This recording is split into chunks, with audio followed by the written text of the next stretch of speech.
Ne manque point de bénir quelqu'un en ce jour. Nous te laissons la première place, Seigneur, et nous te donnons toute la gloire. Toi qui vis et qui règnes pour des siècles des siècles. Au nom de Jésus, nous disons Amen. Amen, Amen, Amen. Bonjour à tous. Encore une fois, Shalom. Que le Seigneur vous bénisse abondamment. Nous voulons continuer notre marche. La dernière fois, nous avons illustré le fait que le Seigneur soit la véritable cuve d'airain et l'eau qui nous permettent de pouvoir nous purifier afin de pouvoir rentrer dans les parvis du Seigneur. Souvenez-vous, nous avons dit dans Exode chapitre 30, nous parlons ici des éléments de la loi auxquels nous ne devons pas nous attacher. Exode chapitre 30 à partir du verset 17. Nous avons parlé sur les ablutions, vous voyez, les ablutions c'est ce que l'on fait où souvent on va se laver les mains, on va se laver les pieds, le visage, les oreilles, afin de pouvoir aller prier, d'accord. Et on retrouve ça généralement chez nos frères les musulmans. Et ici, le Seigneur ici nous montre et nous illustre ces choses comme étant une loi qu'il avait donnée à Israël. D'accord? Une loi qui concerne et qui a été donnée pour Israël. Et le Seigneur nous dit que celui qui s'attache aux œuvres de la loi est sous la malédiction. Vous voyez? Donc nous voulons aujourd'hui illustrer encore ce fait-là dans les Écritures afin de confirmer, de valider. Parce que la Bible déclare que c'est sur le témoignage de 2 ou 3 personnes que nous avons un témoignage véritable, avec un autre témoin que, en vérité, la véritable cuve d'airain, la véritable eau qui nous purifie, c'est notre Seigneur Jésus, et l'enseignement qui est en lui, l'enseignement qui provient de la doctrine des apôtres et des prophètes, c'est-à-dire de la vie de Jésus. Notre texte d'appui, c'était Exode chapitre 30, à partir du verset 17, où la Bible disait, l'Éternel parla à Moïse et dit, tu feras une cuve d'airain avec sa base d'airain pour les ablutions. D'accord? Tu la placeras entre la tente d'assignation et l'autel.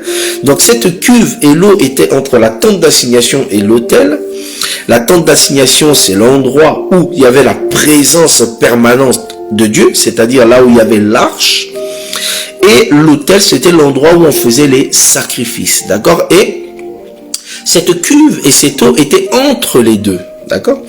Il dit au verset 19, avec laquelle Aaron et ses fils se laveront les mains et les pieds.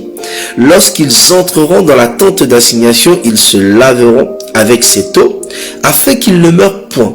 Et aussi, lorsqu'ils s'approcheront de l'autel pour faire le service, pour offrir des sacrifices à l'Éternel, ils se laveront les mains et les pieds, afin qu'ils ne meurent point. Ce sera une loi perpétuelle pour Aaron et ses fils. Exode chapitre 40. Exode chapitre 40. À partir du verset 37, la Bible dit, à partir du verset 31, la Bible dit, Moïse, Aaron et ses fils s'y lavèrent les mains et les pieds lorsqu'ils entraient dans la tente d'assignation et qu'ils s'approchèrent de l'autel, ils se lavèrent comme l'Éternel l'avait ordonné. Vous voyez, l'Éternel l'a ordonné, donc c'est une loi qu'il va donner à Israël. Quand on dit Israël ici, nous voyons les sacrificateurs. Nous voyons aussi Moïse, parce que souvenez-vous, nous avons dit que quand on parle de Moïse égale la loi.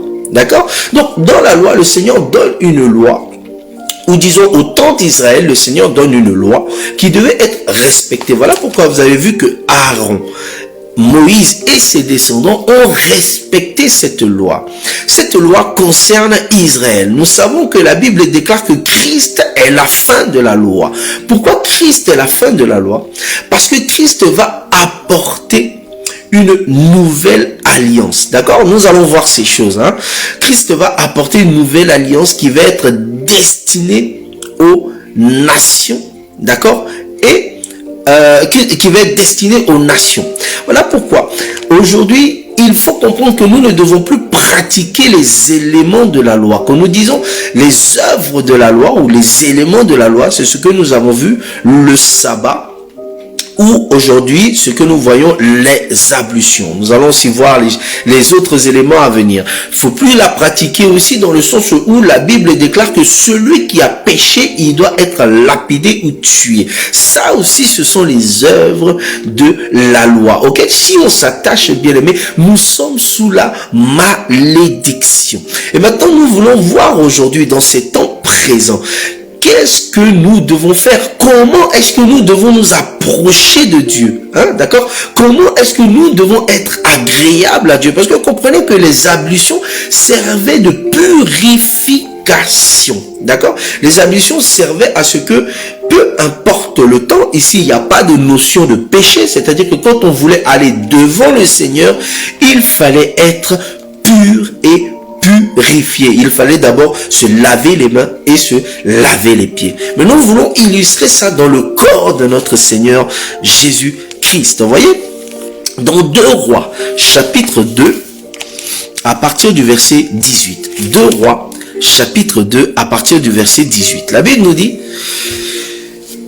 nous allons nous arrêter au verset 22. La Bible nous dit, 2 Rois, chapitre 2, du verset 18 au verset 22. Il dit, lorsqu'il fut de retour auprès d'Élisée, qui était à Jéricho, il leur dit, ne vous avais-je pas dit, n'allez pas. 19, les gens de la ville dirent à Élisée, voici, le séjour de la ville est bon, comme le voit mon Seigneur. Mais les eaux sont mauvaises. Le séjour de la ville, c'est-à-dire Jéricho. D'accord? Parce que Élisée était à Jéricho. Mais mauvaise, et le pays est stérile. Il dit, apportez-moi un plat neuf. Donc Élisée demande un plat neuf et mettez-y du sel. Et ils le lui apportèrent. 21. Il alla vers la source des eaux. Attention, ici, il y a une source des eaux. Et il jeta du sel et dit, ainsi parle l'Éternel, j'assainis ces eaux. Il n'en proviendra plus ni mort, ni stérilité. 22. Et les eaux furent assainies jusqu'à ce jour, selon la parole qu'Élisée avait prononcée. Ici, bien aimé, Élisée est à Jéricho. Nous savons très bien que Jéricho est une ville étrangère à Israël. D'accord? Souvenez-vous que nous avons parlé de cette femme qui a eu la perte de sang pendant 12 ans. Nous avons dit que cette perte de sang pendant 12 ans matérialisait ici la condamnation de la loi. C'est-à-dire que la loi la déclarait impure. Pourquoi? Parce qu'elle n'était pas juive. D'accord?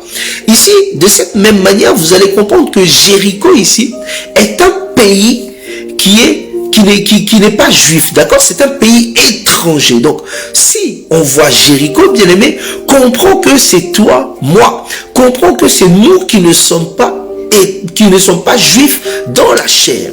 Et la Bible dit que Élisée était à Jéricho.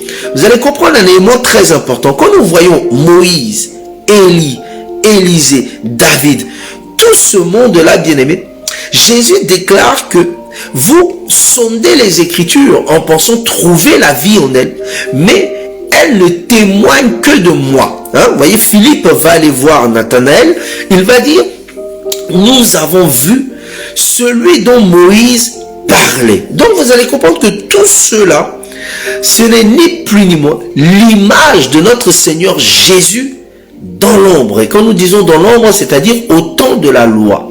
Donc vous allez comprendre que, étant donné que Jésus est Dieu, ici Élisée qui vient à Jéricho, c'est Dieu qui se manifeste au milieu des nations. D'accord? C'est Dieu qui vient dans ta vie, dans ma vie. D'accord? Nous qui sommes ivoiriens, nous qui sommes congolais, chinois, arabes, tout. Nous sommes regroupés dans Jéricho. Et la Bible nous dit ici que on va dire à Élisée que les eaux de cette ville sont mauvaises. Le pays est stérile. Cependant, le séjour est bon. D'accord? Donc, le fait que tu sois étranger à Israël n'est pas mauvais. Cependant, de ce fait-là, la loi déclare que toi, tu es stérile, tu es impur. D'accord? Hein? Comprenez très très bien. Et le Seigneur nous dit ici, la Bible nous dit, il demande un plat neuf. D'accord? Ça a son importance. Et dans ce plat neuf, il fallait mettre du sel. Et avec ces deux éléments, la Bible nous dit qu'il va verser ça dans l'eau. Et ensuite, nous allons comprendre que les eaux vont être assainies. Hein, bien aimé. Remarque ici, il y a plusieurs éléments ici. Hein, d'accord, qui décrivent, hein, on va dire dans la pensée de la révélation, un peuple. Nous avons vu ici le pays de Jéricho. Ici, nous allons voir ici la source des eaux. D'accord? La Bible nous dit que nous allons trouver ce verset. Souffrez une minute que nous puissions trouver ce verset. La Bible nous dit ici dans Apocalypse 17, Apocalypse chapitre 17, au verset 15, vous allez voir ici ce que représentent les eaux. Apocalypse 17, verset 15, la Bible nous dit, Apocalypse 17, 15, et il me dit, les eaux que tu as vues, sur laquelle la prostituée est assise, ce sont les peuples, les foules, les nations et les langues. Vous comprenez? Donc, les eaux ici qui étaient impures, en vérité, ce sont les foules, les peuples, les nations et les langues. Ça veut dire quoi? Ça veut dire que c'est toute l'humanité, bien aimé. Parce que la Bible nous explique que tout le monde a péché et nul n'est propre devant Dieu. D'accord? Donc ça, c'est un aspect. Mais vous allez comprendre ici que concrètement, là où nous sommes, c'est à Jéricho. Donc les eaux ici vont montrer ici ce peuple qui n'était pas juif. D'accord? Donc toutes les langues, toutes les langues que l'on peut trouver en France ou toutes les langues que l'on peut trouver en Allemagne, tous les peuples que l'on peut trouver, ce peuple-là, ces langues-là, bien aimés, c'est de ceux-là qu'on parle où la Bible déclare qu'ils sont impurs. D'accord? Maintenant, il faut un récipient neuf avec du sel dedans, bien aimé. Très important. Nous allons comprendre ici que ce récipient neuf-là, bien aimé, nous voulons expliquer ce récipient neuf comme Jésus-Christ, d'accord? Comme cette cuve d'airain. Pourquoi nous voulons expliquer ce récipient neuf comme Jésus-Christ? La Bible nous enseigne que ce qui est ancien, hein, doit passer. Hein? Alors, allons dans Hébreu, et nous allons ramasser quelque chose ici. Hébreu chapitre 8.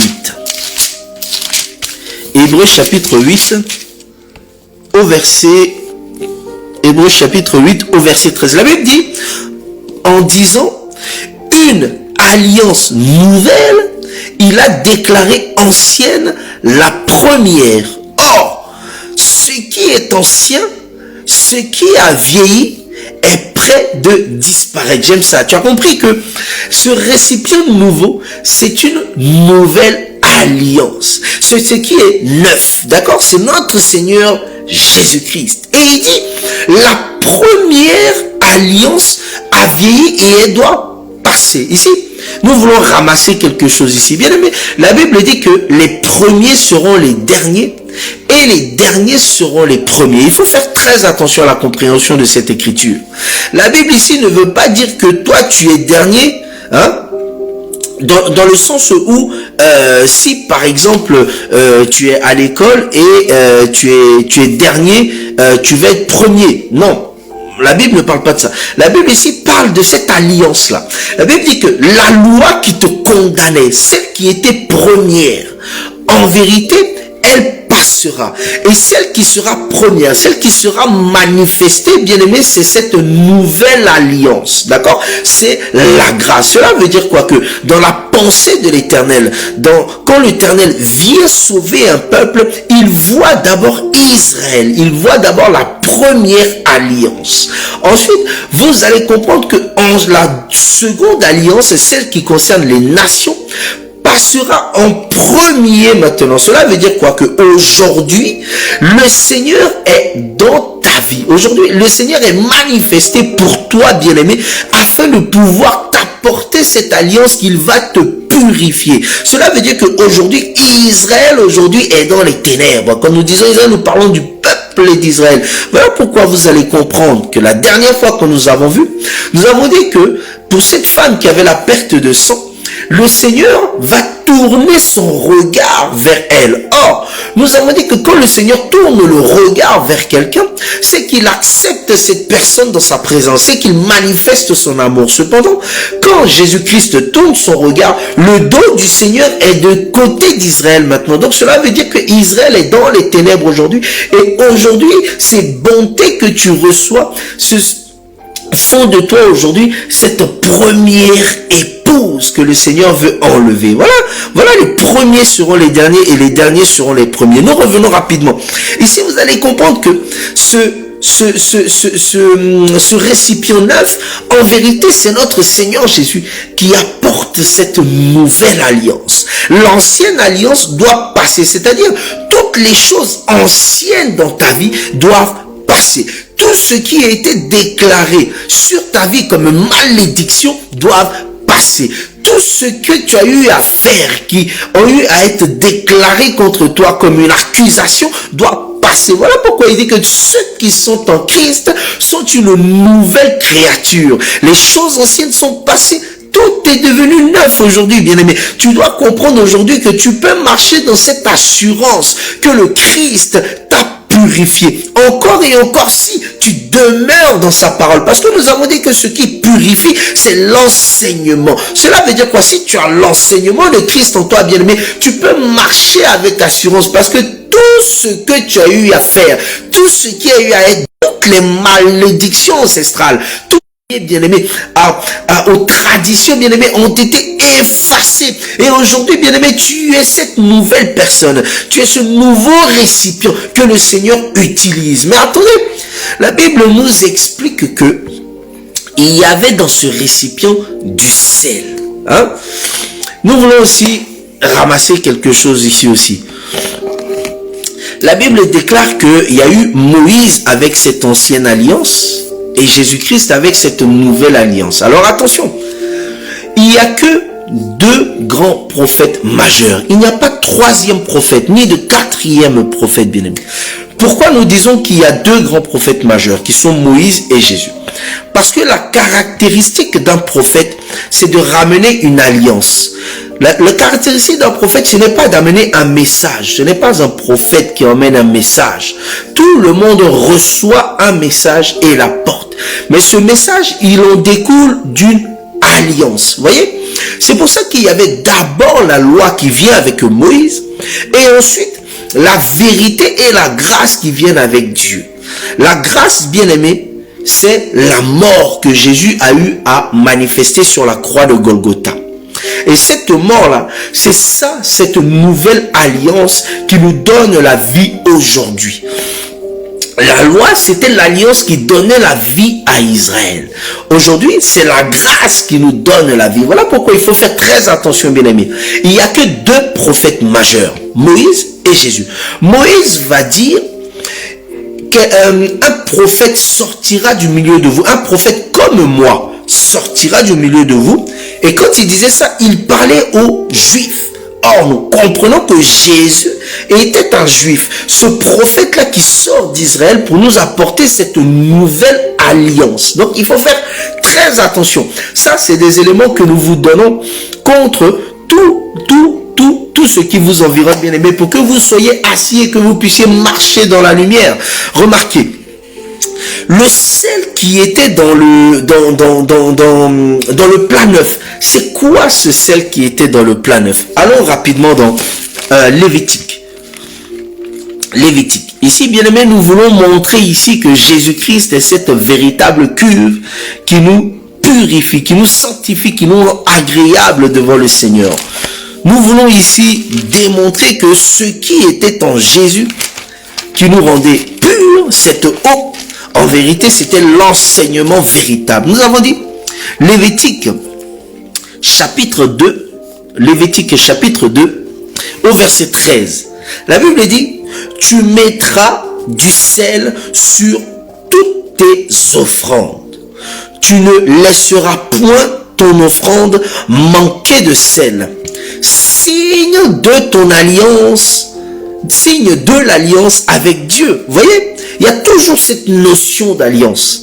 Sur toutes ces offrandes que tu mettras, sur toutes ces offrandes, tu mettras du sel. Ici, le Seigneur nous dit ici que le sel qui était dans ce plat neuf, nous avons dit que ce plat neuf, c'est Jésus-Christ.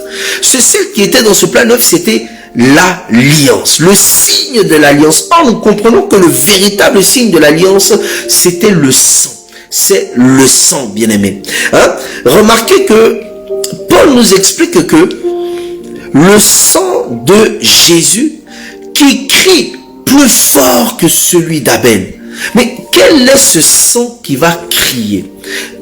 Normalement, un sang ne crie pas, bien-aimé. Mais la Bible nous dit ici que c'est un sang qui crie. Or, vous allez comprendre que celui qui crie, celui qui parle, c'est une voix, bien-aimé. Quand nous disons qu'il crie, ça veut dire que c'est un message qu'il donne. Ça veut dire que c'est une parole qu'il adresse. Donc, vous allez comprendre que l'alliance, en vérité, le sang, bien-aimé, ce n'est que la parole de Dieu. Le sang, ce n'est que l'enseignement que Jésus-Christ est venu nous apporter par rapport à sa vie, bien-aimé. Voilà pourquoi c'est très important. Nous ne devons pas invoquer ni réclamer le sang, parce que Jésus-Christ est esprit, bien-aimé. Et quel sang, quel esprit a du sang? Personne. Cependant, le sang de l'alliance que Jésus nous amène, c'est la parole de Dieu. C'est l'évangile véritable. C'est l'enseignement que Dieu nous donne afin de nous rendre purs devant le roi de gloire, afin de nous rendre purs devant le véritable Seigneur des Seigneurs. Voilà pourquoi il faut faire très attention quand nous lisons les Écritures. Il faut comprendre que la loi était une alliance. Cette alliance-là, bien aimé, c'était une parole. D'accord? Cette alliance-là, c'était des Écritures. C'est Dieu qui a parlé dans les ténèbres. C'est Dieu qui a écrit cette alliance dans les ténèbres. Or, comment est-ce que cette ancienne alliance, qui est une écriture, qui est une parole, va être différente de cette nouvelle alliance quand nous savons, bien aimé, qu'il n'y a point d'ombre de variation dans le Seigneur. Or, vous allez comprendre que cette nouvelle alliance, c'est aussi une voix, c'est aussi un cri, c'est aussi un message que le Seigneur nous donne. Cependant,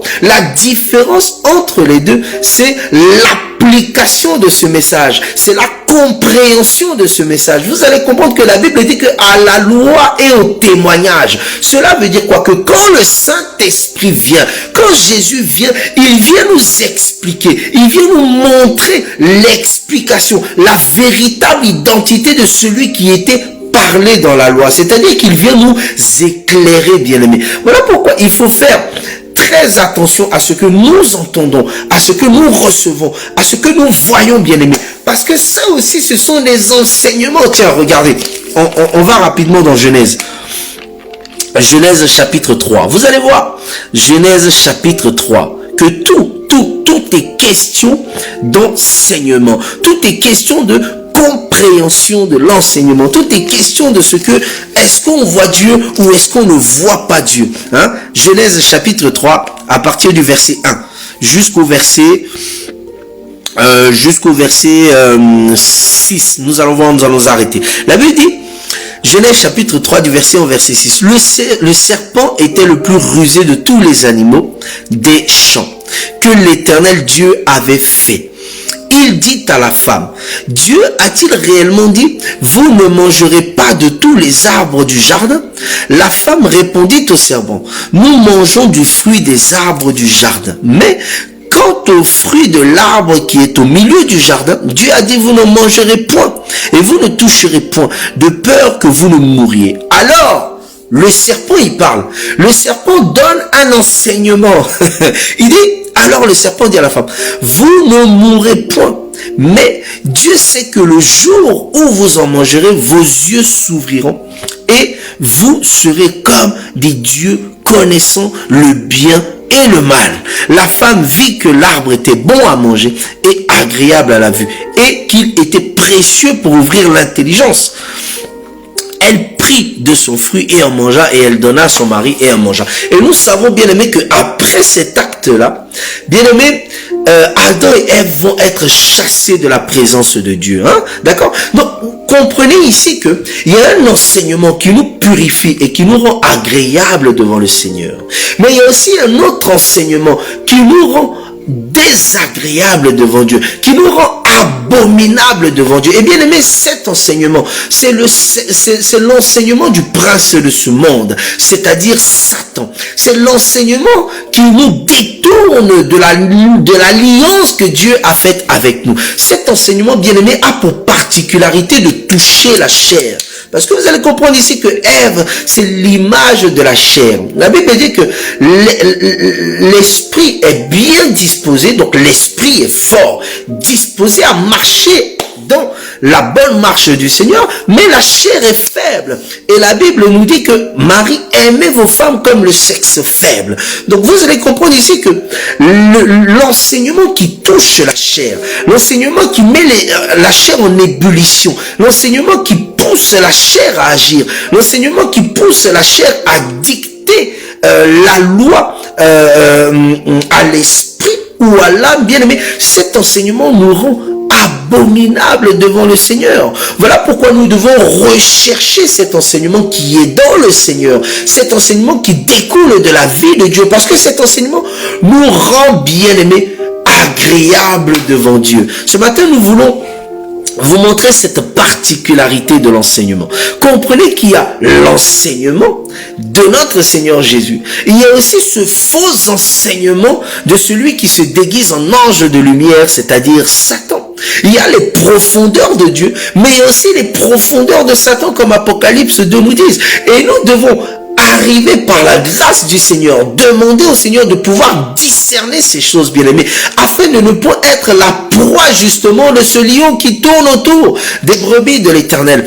Nous devons nous accrocher au pan de la robe du Seigneur, c'est-à-dire rechercher véritablement cet enseignement qui sort de l'Éternel. Or, nous avons dit ici que la particularité de ce faux enseignement, de cet enseignement impur qui nous rend abominables devant Dieu, touche à la chair, bien-aimé. Tu vas comprendre qu'à chaque fois que tu vas te trouver dans une situation où ta chair prend le dessus, bien-aimé, tu dois résister. La Bible dit que résister au diable et il fuira loin de vous. Ou, cependant, tu dois fuir. Parce que la Bible dit que fuyez l'impudicité. Comprenez que très important, bien-aimé, nous devons demander au Seigneur de nous donner le discernement. Et comment est-ce que nous avons le discernement? Il y a deux possibilités d'avoir le discernement. Il y a le don du discernement des esprits que le Seigneur nous fait grâce d'avoir. Hein? Nous demandons au Seigneur, et le Seigneur nous fait grâce d'avoir. Mais il y a aussi la connaissance véritable de la parole de Dieu qui nous donne le discernement. Hein? Comprenez que l'un, c'est un don que Dieu nous donne, et l'autre, c'est la connaissance véritable du Seigneur que nous avons. Hein? C'est la connaissance véritable des Écritures que nous avons, bien-aimés. Voilà pourquoi nous insistons. Ce qui nous rend agréable devant Dieu, c'est l'alliance. Le fait de marcher dans la parole de Dieu. Le fait de marcher dans la marche que Dieu nous donne, c'est-à-dire sa doctrine, bien-aimée. Ce qui nous rend agréable devant Dieu, c'est l'alliance.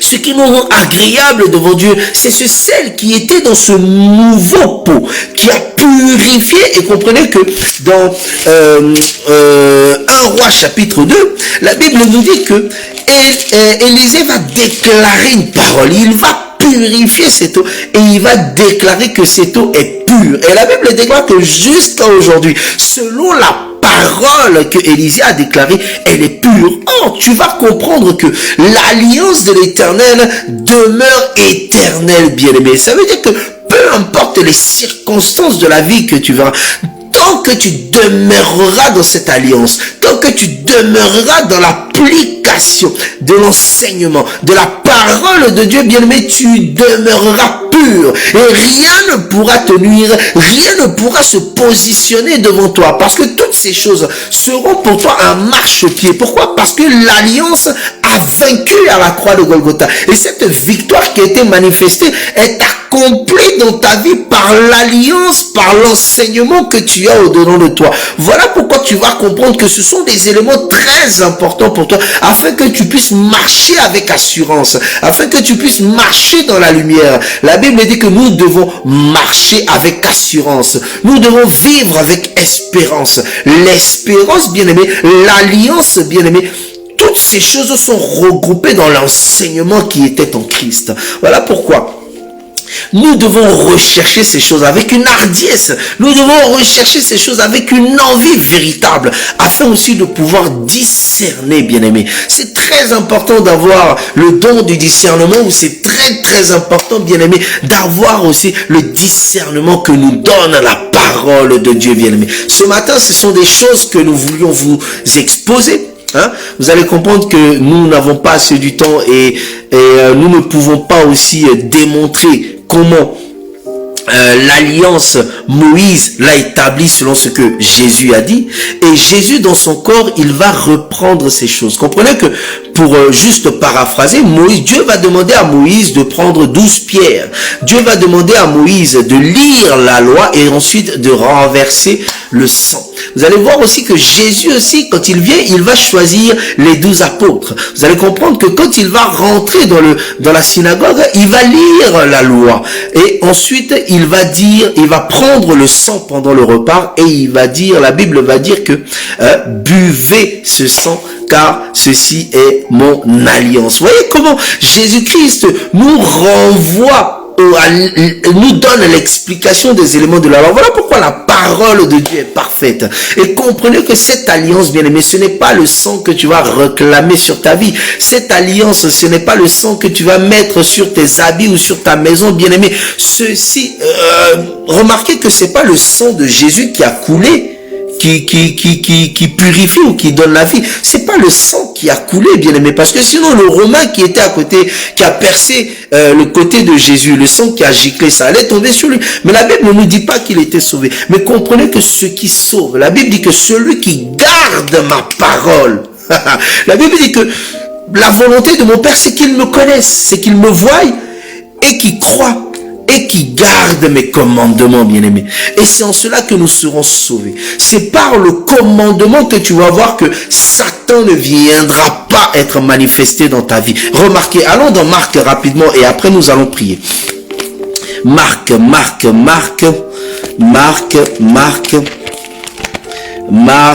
Alors Seigneur, aide-nous à trouver cette parole. Vous allez voir Marc chapitre 4 et nous allons terminer par là. Marc chapitre 4. Marc chapitre 4. Merci Seigneur. Marc chapitre 4. Marc chapitre 4 à partir du verset 13. D'accord? À partir du verset 13. La Bible dit, il leur dit encore, vous ne comprenez pas cette parabole. Comment donc comprenez-vous toutes les paraboles? D'accord. Donc ici, c'est les apôtres qui posent la question à Jésus par rapport à la manière dont il parlait aux Juifs. D'accord.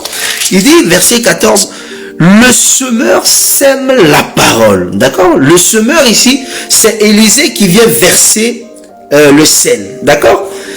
Il dit, les uns sur le long du chemin. Les uns sont sur le long du les uns sont le long du chemin où la parole est semée. D'accord? Quand ils ont entendu, aussitôt Satan vient et enlève la parole qui a été semée en eux. Vous voyez? Ici, le but de Satan, ce n'est pas que il vient laver le sang. Non. Non, bien-aimé. Le Satan ici, il veut enlever la parole. Et comment il enlève cette parole? C'est il te donne un autre enseignement. Un enseignement qui te rend abominable devant Dieu, bien-aimé. Donc comprends que la parole que tu reçois, faut la garder. Et comment tu la gardes? C'est en la mettant en pratique. C'est en soumettant ces choses devant le Seigneur par rapport à la parole que tu as entendue. Comprends que notre Seigneur est celui qui ne répond qu'à lui-même. Dieu répond à lui-même, bien-aimé. Dieu ne répond pas à un homme. Quand nous disons ça, nous disons que Dieu va répondre à son enseignement. Parce qu'il dit que, la Bible dit que Dieu se cache derrière sa parole pour l'accomplir. Dieu n'est pas caché derrière Joseph. Dieu n'est pas caché derrière Marguerite ou Charles. Non, Dieu est caché derrière la parole, derrière l'alliance qu'il te donne. Voilà pourquoi quand tu as l'alliance en toi, quand tu as l'enseignement en toi, Dieu t'accompagne partout où tu es. Et même quand tu marches dans la vallée de l'ombre de la mort, bien-aimé, cette alliance-là, cet enseignement véritable éclaire ton chemin. Voilà pourquoi vous allez comprendre que Satan, son but, c'est d'enlever la parole qui est en toi. C'est d'enlever l'enseignement qui est en toi. Et comment est-ce qu'il va faire? Il va t'enseigner par rapport à tout ce qui va t'entourer dans ce monde, par rapport à tout ce qui va t'environner dans ce monde, par rapport à ce que tu vas voir à la télé, par rapport à ce que l'on va dire de toi, par rapport à ce que tu vas entendre. Comprenez, la Bible dit que quand ils ont entendu, c'est-à-dire dès que tu reçois la parole de Dieu, lui, il vient te proposer un autre enseignement qui te rend abominable, c'est-à-dire l'enseignement qui va conduire à ce que la chair puisse prendre le dessus, bien-aimé. Et ce matin, nous voulons vous dire, bien-aimé, tu as la victoire. Comprends que le Seigneur nous révèle ces choses, afin que nous puissions marcher avec assurance, afin que quand, peu importe la situation qui se lève contre nous, nous puissions faire de ces choses notre marchepied. Parce que comprenez que quand Christ a vaincu à la croix, il a fait de ces choses ton marchepied. Rien ne pourra te nuire tant que tu demeureras dans l'alliance avec Dieu. Rien ne pourra te nuire tant que tu mettras en pratique la parole de Dieu, l'enseignement de Dieu qui est lié à la doctrine des apôtres et des prophètes, bien-aimés. Nous disons que le Seigneur vous bénisse ce matin, que la paix du Seigneur remplisse votre cœur. Comprends que tu es plus que vainqueur, bien-aimé. Comprends que tu es plus que vainqueur. Ce matin, s'il y a la maladie qui te tourmente, bien-aimé, au nom puissant de Jésus, Jésus a dit que cette maladie-là, c'est pour sa gloire. Alors comprends et crois ce matin et reçois ta guérison au nom de Jésus. Si la tristesse remplit ton cœur, reçois, bien-aimé, au nom de Jésus-Christ, la joie. Si les soucis liés au travail, les soucis liés à la maison, au foyer, bien-aimé, comprends que le Seigneur a pris ces choses. Il les a effacées parce que les choses anciennes, bien-aimé, sont passées. Il y a une nouvelle alliance qui traduit, bien-aimé, la vie en toi, qui traduit le fait que même si tu es tourmenté, même s'il y a la tribulation qui se lève contre ta vie, bien-aimé, tu dis au nom de Jésus, j'ai la victoire parce que l'enseignement demeure en moi. Au nom de Jésus, j'ai la victoire parce que Christ m'accompagne, de ce que mon cœur, de ce que ma vie reflète la gloire de Dieu. Et bien aimé, comprends que peu importe la situation, la parole de Dieu demeure au-dessus de tout. Et rien n'est au-dessus de la parole. Alors quand le Seigneur déclare, crois avec assurance que ces choses sont manifestées dans ta vie, nous disons que le Seigneur te bénisse abondamment. Alors ce matin, tu vas prier, bien aimé. Tu vas prier ce matin dans cette joie que nous avons, que nous espérons que tu as, dans cette joie que le Seigneur nous met dans le cœur ce matin, bien-aimé. Tu vas prier, tu vas glorifier le nom du Seigneur ce matin. Tu vas comprendre que rien ne peut être au-dessus de la parole de Dieu.